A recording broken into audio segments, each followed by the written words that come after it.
વડોદરા જિલ્લાના જરોદ કૌટુંબી ગામ નજીક આજે વહેલી સવારે એક મખવાર માર્ગ અકસ્માત સર્જાતા 5 મુસાફરોએ પોતાના જીવ ગુમાવ્યા છે, જ્યારે 8થી વધુ લોકો ઈજાગ્રસ્ત થયા છે। પ્રાથમિક માહિતી મુજબ રાજસ્થાનના બાંસવાડાથી સુરત તરફ જઈ રહેલી લક્ઝરી બસ જરોદ કૌટુંબિક ગામ નજીક હાઈવે પર આગળ જઈ રહેલી ટ્રક સાથે પાછળથી અથડાઈ હતી। અથડામણ એટલી જોરદાર હતી કે બસનો આગળનો ભાગ સંપૂર્ણપણે કચડાઈ ગયો હતો। અકસ્માત સમયે મોટાભાગના મુસાફરો ઊંઘમાં હોવાથી તેમને બચાવવાનો કોઈ મોકો મળ્યો ન હતો। ઘટના સ્થળે મુસાફરોની ચીસો અને અરેરાટી વચ્ચે સ્થાનિક લોકો મદદ માટે દોડી આવ્યા હતા।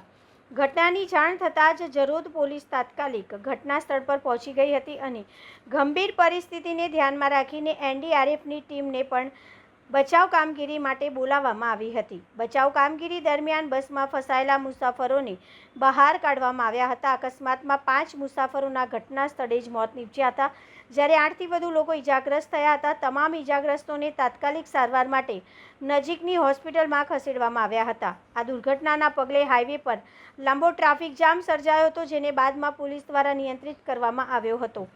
બસ ચાલકને ઝોકું આવી ગયું હતું કે પછી ઓવરટેક કરવાની કોશિશ દરમિયાન અકસ્માત સર્જાયો હતો, તે અંગે પોલીસે વધુ દિશામાં તપાસ હાથ ધરી છે।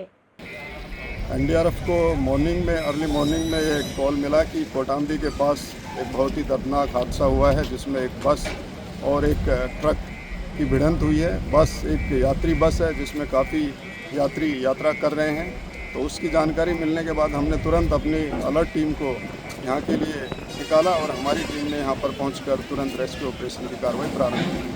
कितने लोगों का रेस्क्यू हुआ है और कितने लोगों की मौत की आशंका है अभी? देखिए, हम लोगों ने 24 पैसेंजर्स को निकालकर सिविल अस्पताल में भिजवा दिया है। बाकी कितने कार्मिक मारे गए हैं इसके बारे में जानकारी आपको सिविल पुलिस के द्वारा प्राप्त हो जाएगी।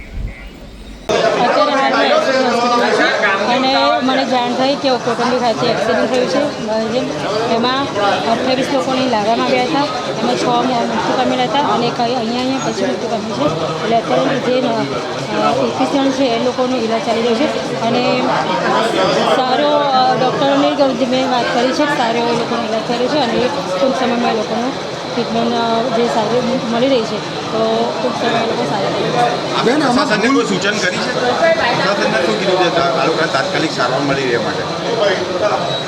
ડૉક્ટરે જાણ કરી છે એટલે સારો એવો ઈલાજ થઈ રહ્યો છે, ટ્રીટમેન્ટ સારું એવું મળી રહ્યું છે અને એ લોકોનું કેવું છે કે સારું વહેલા એવા એ લોકોનું સારો એવો ઈલાજ થઈ રહ્યો છે, એટલે વહેલા એ લોકો ટ્રીટમેન્ટથી એ લોકો જલ્દી સારા થઈ જશે। બેન, આમાં કઈ કઈ ટીમ હતી, ત્યાં આગળ સ્પોટ ઉપર કયા ટીમની બરોડા ફાયરે મદદ લીધી? આપણી ફાયરની ટીમ ગઈ? એકચ્યુઅલી મને જ્યારે સવારમાં જાણ થઈ હું ત્યારે અહીંયા આવી છું, મેં કોઈ માહિતી નથી।